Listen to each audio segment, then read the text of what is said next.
Let's go to Callan. He says, "Damn, Lee, you, me, and John are drowning our sorrows in Molson's and Labatt's. Congratulations to the Panthers on winning it at all, though. Any thoughts on McDavid not coming out to accept the Conn Smythe Trophy?" I think he was just distraught.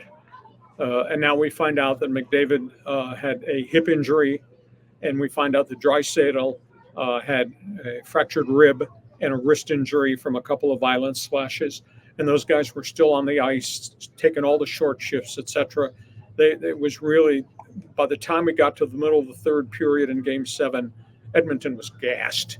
And of course, Florida ran out of gas too. And Florida spent the whole final 15 minutes just dumping the puck out. And they were on their back heels. And Edmonton, if they had any legs left, might have had a chance to tie that game and force another overtime. But those two teams, they left it on the ice. But yeah, they're really distraught in Edmonton because they've been building towards this. There's nothing wrong with losing the Stanley Cup final. I mean, they went down to the final 2 minutes before the empty net goal kind of ended the whole thing. I mean, they had a hell of a run, but it is shocking. Holy cow, is it shocking that they fired Ken Holland, the general manager, in the early morning hours today, not offering him a contract extension. But both these players were absolutely wiped out. And Florida right now is partying. That Stanley Cup has been in the ocean. It's been on farms. It's been on the street corners. Every player gets access to the Stanley Cup, takes it home for one day. And every day there's new video surfacing of which player has the cup on behalf of the Florida Panthers and where is he taking that thing to celebrate. It's a cool tradition. Yeah, I mean, I love that. And I saw one of the players had the Stanley Cup sort of flipped upside down, and he was using it as a bowl with food in it, and he was eating out of it. And I mean, this is terrific, So, but it's weird. You make the Game 7 of the finals, and you get fired as the GM. I mean, you would think that they would want to keep this guy around. What was the reason for firing him? Well, they've been building towards this. You're breaking up, John. They've been building towards this to get to the Stanley Cup. And we got to win the cup. And they never won the cup. And Holland has made some good acquisitions. He's also blown some deals along the way. I'm a little stunned at this point in time that the ownership would do this right after the Stanley Cup and do it the day before the National Hockey League draft. I don't know if they're going to conduct or whether they're just going to promote from within, but I think in the big picture, Holland built this winner. Now, granted, it took a while to get there, and they had goaltending problems, and they had problems on defense, and then they got to the Stanley Cup and got to the finals, but they had so many guys beat up. So I thought I don't think it was justified, but who knows what goes on behind the scenes in terms of the pressure points of being a Canadian club and you got there and you didn't get it. So somebody pays a price because you didn't win it. Yeah, well, I mean, Canada's been, how long is their drought now for the nation to win the Stanley Cup? Montreal was the last one that won it in 1995, and I believe it was the Canadiens beat the LA Kings to win it in 1995. And Edmonton, over 30 years since the greatness of the Messier, Grant Fuhr group. Wow. Well, let's move on through the list here. Just a quick shot here from Danny. He says, tour stop. It's a shout out to Jim Rome on the road, right by the St. Lawrence Seaway, Lee. I mean, how's the weather out there for you? It was in my driveway the other day. I told you it was 111 degrees in my driveway the other day. I couldn't believe it. It is 60 degrees, cloud overcast, and it's about to rain. And, I'm a long ways away from San Diego. The St. Lawrence Seaway is just beautiful. But you got 15 minutes to enjoy fall because winter arrives here October the 15th, and they have very short summers. But it's beautiful that you can see the St. Lawrence River and the Seaway right behind me. Yeah, I think it's terrific. I mean, that you're there. Your Wi-Fi is getting a little sketchy, but sometimes it keeps coming back in and locks in. So I think we'll be able to keep going here. Let's go to Chris. He goes, Saw and John, thanks for reading my take again, showing the world we make a 3-man booth work. Have you, Lee, ever seen anything like we are seeing in Shohei Ohtani, a man amongst boys? The guy is an absolute freak of nature. Is he the greatest talent in MLB history? Modern day history, John, really.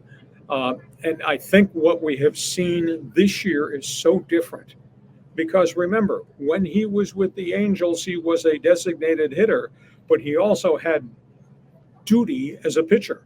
And that meant certain things he could do to prep for his next start, certain things they did not want him to do that would wear him out. So maybe he wasn't a complete batter because he wasn't taking the intense amount of batting practice because he needed to preserve body strength for when he got the ball the next time. I think it's the most marvelous storyline we've seen for 6 years running, him being an everyday DH and then pitching on that seventh day and still putting up the phenomenal statistics. But this year with the Dodgers, he is John strictly concentrated on being their designated hitter and not throwing balls, really, doing all the rehab with the elbow. I mean, he's done soft toss and some long toss in the outfield. He's not going to play in the field at all, but he is fully concentrated probably 98% of the time on being a designated hitter, studying the pitchers, studying the tapes. Just think about the mental workload he had when he was a two-position player compared to what he's doing now. And what we're seeing is just absolutely phenomenal. John? Yeah, I mean, it's been terrific watching him. It's interesting when I watch him swing the bat, it's different than a lot of American players. It's like Ichiro, where he kind of rotates his hips a little bit sooner to get more of that whipping motion. I'm wondering why. Maybe that's the reason he's getting these bombs that go 450 feet.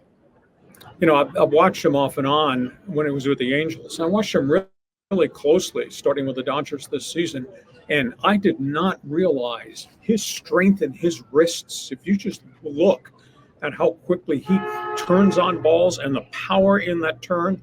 I mean, this is the greatest modern day player of all time. And if he gets to pitch again next season, then you're going to see this dimension even more because he was a really good pitcher despite having 2 elbow surgeries.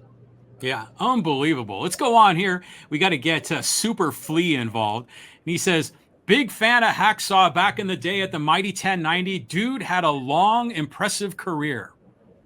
We did a lot of things, and we were the first ones through the wall to do it, which is exceptional. And we had great ownership that invested an enormous amount of money in the format. Sports talk radio, the way we did it with all the personalities, is not a cheap format to pay and run. And we did that on top of what we were paying for rights fees and what we were paying because we were a Mexican licensed signal. It was green light go. We did some phenomenal things. It's too bad it changed. The landscape changed. Radio's changed. It's just not the same. But we were the first ones, and that's the most unique thing. You know, I was at the airport, John, last night, getting ready to come up here to the Canadian border, and 3 guys stopped me within the first 5 minutes, and they were standing in line to go through pre-flight check-in, stopped me and said, Hacksaw, we love the podcast. We love what you're doing on Instagram and on Twitter and X and all that. Within first 5 minutes, I thought I was going to miss my flight because I wound up doing a talk show standing in line at the airport. But people like what we're doing, and we're doing it. We're kind of going through this wall like we did on the old days of 690 and 1090. Yeah, I mean, people love the content. They love you, the history of sports talk. But, you know, Super Flea saying, dude had a long, impressive career. You're still going, man. You know, keep going, Lee. On we go. Next one. Okay, let's go down here to Danny. And he says, the West is out of sight. Let's secure a playoff spot and bounce the Dodgers again. Show me your lightning bolt. Well, as I said at the onset of today's podcast, Danny, the discouraging thing to me is the Padres have won 7 of their last 8. And obviously Petco Park is a very electric place and have gained no ground at all on the Dodgers. I mean, they're still 8.5 games out. And the Dodgers have 3 or 4 game hand on the Padres right now already. And of course, they've still got head-to-head competition. And the Padres are dinged up.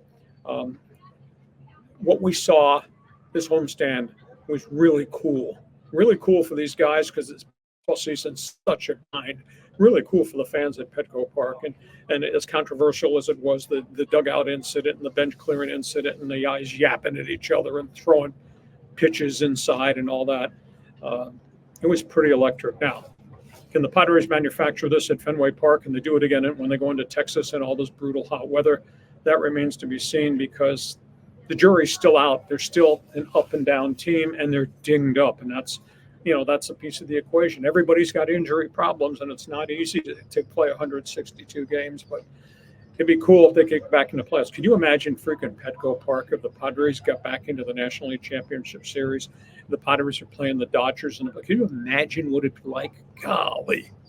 Oh, it would be fantastic. And, right now the Padres are tracking better than they did last year with Juan Soto. So we have reason to be a little bit optimistic. It's still early.